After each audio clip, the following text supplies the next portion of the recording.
Hey students, welcome to another language session today. We are going to be doing a very simple topic and a very scoring topic, which is called notice writing. This is for students of standard 8th, 9th and 10th. However, students of 6th, 7th and the others also have this topic. I'm sure like the 8th and the 9th and 10th you've already done this, but the 8th have done this in the 7th also. So let's look at the format of notice writing. Remember, it's a very easy topic to score in. Make sure that you get those marks that are assigned to the topic. Okay? Let's begin. To start with, what is a notice? A notice is basically informing somebody about some event, about a basic sort of information that needs to be given out. And therefore, when we see something, about an event, we don't have too much time to read about lengthy details. So we want something that's crisp, something that's easy on the eye, that you can quickly read, and still gives us the details that we need to know. And that is what a notice does. Okay? It's short, it's crisp, and it's quick to read. Now, when you as students, go about researching on a notice and the format of notices, online or in other boards, they have their own syllabus and they have their own styles of notice writing. So you will find that there are varied formats for notice. Each one writes a notice according to what they have learned or the style that they want to adopt. And therefore, you need to make sure that you're sticking to what the ICSE has prescribed for you. Make sure the books that you are referring to stick to the format of what the board has given. And the easiest way, if you don't want to go wrong with the format, is just go online, and there are samples that are given by the ICSE on the ICSE website for you to go through. So you don't have to go hunting into 20 and 10 books, or look into your cousin's books, who come from another board. The ICSE is giving you a sample. So just go through that, and you can go through the video and the things that your teacher sent you, and it will be sufficient to guide you to write your notice. Alright, so let's begin. So here is a topic, okay, that I am giving you, and we're going to use this topic to draft the notice as an example. So pause the video, read the topic.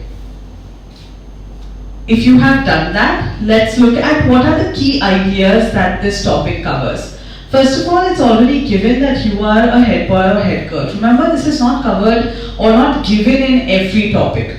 So every topic will vary as to your role in the school or in a society or in a certain maybe official area or something like that. So the role varies, and you need to read the question to see if the role is given to you. You are writing to the students of your own school, and you're telling them that the competition that is there is a cooking without fire competition. Again, it doesn't need to be a competition. There are various events that can be given to you. It can be a donation drive, it can be a cleanliness drive, it can be just a festival or a cultural event that you are organizing, or a sporting event for people to just come and view, not necessarily always to participate or to compete. So make sure that you're reading correctly.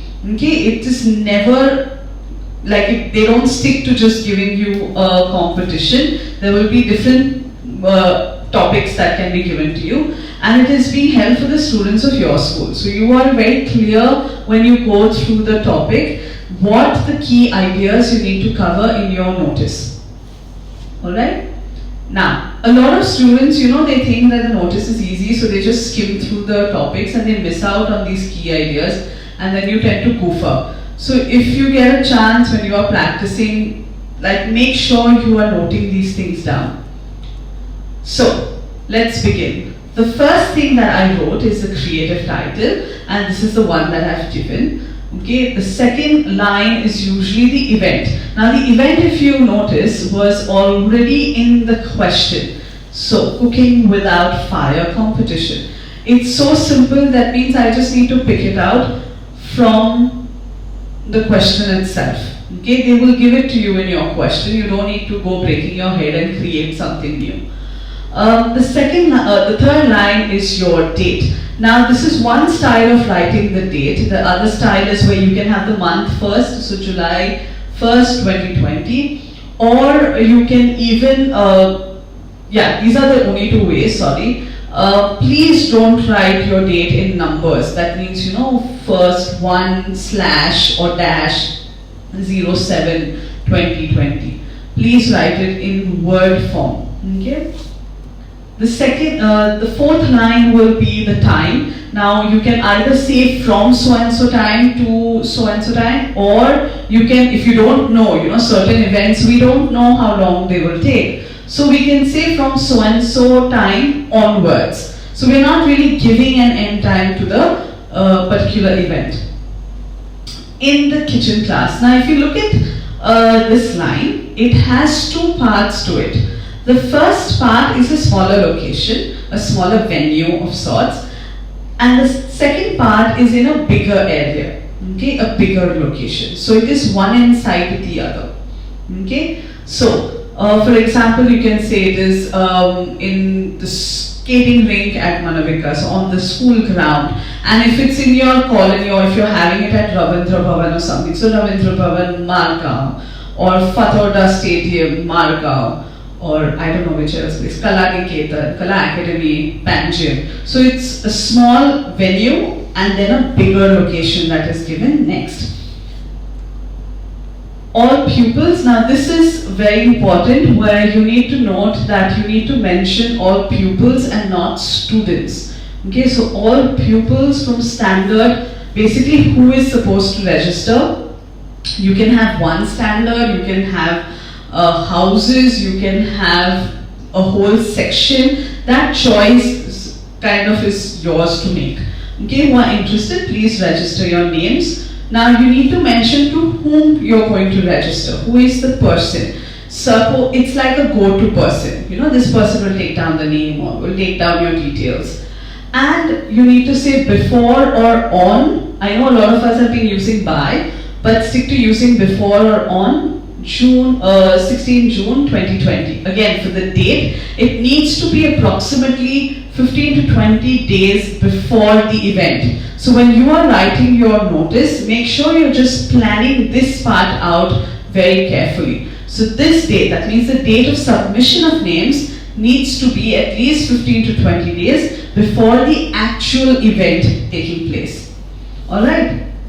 Now, again, to just go through the format, and please take out your books and note the format down, no matter how many times you do it. It's important that we keep revising this. So, you have the creative title, which is for a mark, the event, which is for 1 mark, your date, time, venue, location, which is half and half mark, which makes 1, and then whom you register with, so who registers, to whom did they register, and then by when are they registering. So before or when, on which date do they have to register, which comes approximately 1 mark. So this whole question therefore is a 5 mark question.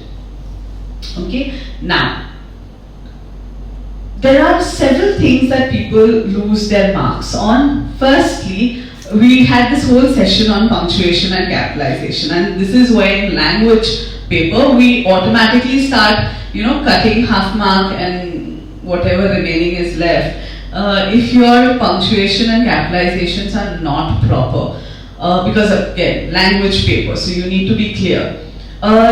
We've practiced capitalizing titles, so your titles need to be in capital letters. If you look at this, is a preposition here, so I write that in smaller alphabets. A lot of students begin the second line with a capital letter and then just follow it through writing in small alphabets. Okay, please make sure these are titles, okay, of events that are taking place, so we need to make sure that we maintain our capitalization correctly.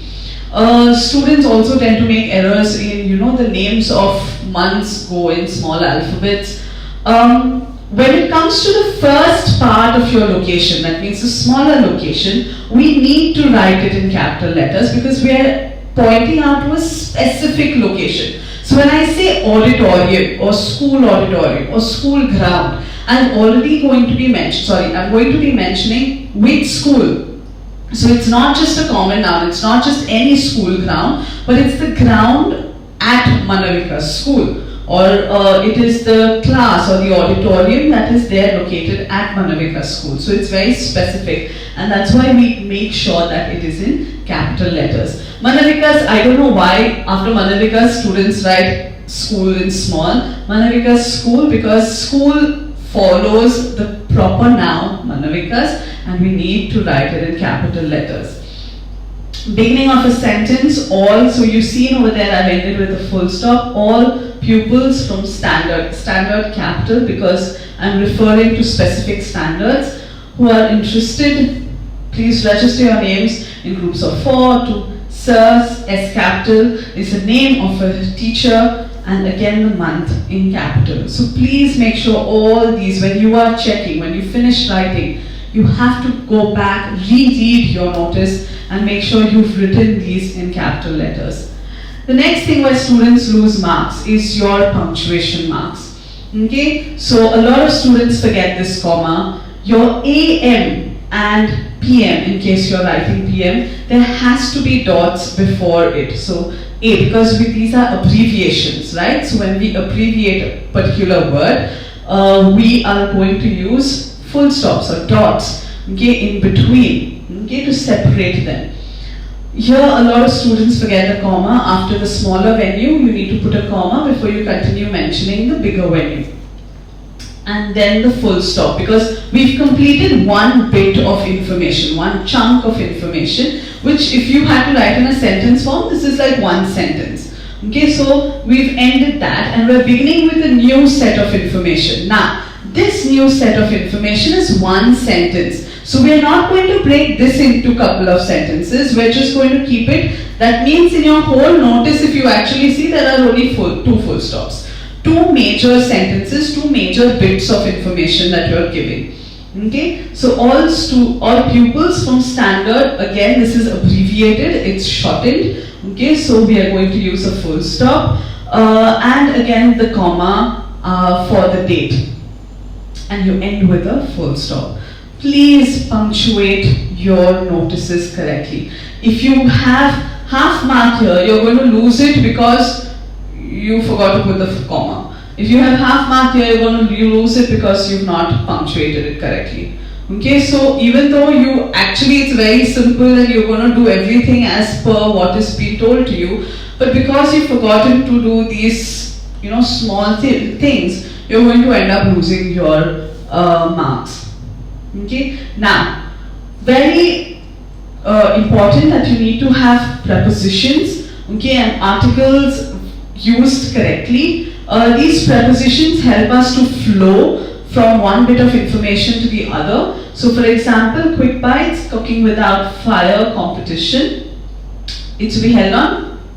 So the on, from, sorry, I forgot to mark 2 over here. In, okay, the is my article. A lot of students know when they say on the school ground, they just say on school ground.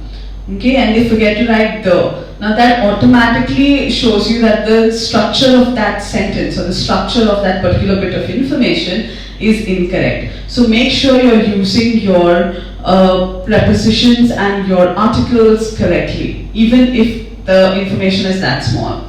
Okay, now over here, you need to write either before or on 16th June or whatever the date it is that you are writing. Now, besides this, let's move ahead. The alignment, okay, how does this look on your paper? Now, you have an A4 size foolscap paper, and if this is your margin, a lot of students land up writing this, and I've seen this format in a lot of reference books, grammar books, but this is not the format for ICSE. We don't write it from the margin, okay? When I say center alignment then, because we need to write the notice in the center, because we've begun writing and maybe in haste, this is what we usually get. Even sometimes these two lines, they get crunched up, maybe because of handwriting, or it's just how you've been practicing. So a lot of this information, if you see, is just because I've said right in the center, you've just squeezed it up and kind of tried to fit it into a center, and you've spoiled the whole alignment of the notice. So learn to space out. Learn to space out your notice correctly. You know that since it needs to look centrally aligned, you can space this out so that it reaches the margins. That's okay. Just think of it as your, invitations that you see at birthdays and weddings and stuff like that. How beautifully it's in the center, but some information is big, so it gets spaced out. Okay?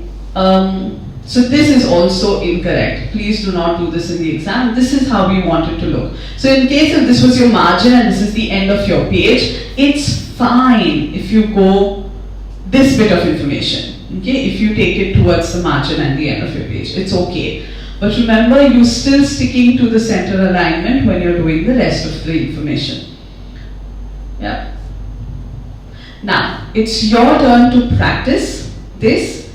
So here's a question that I'm going to put up for you, and you can solve it and just check if you have followed everything that has been told to you. So here is your question for practice.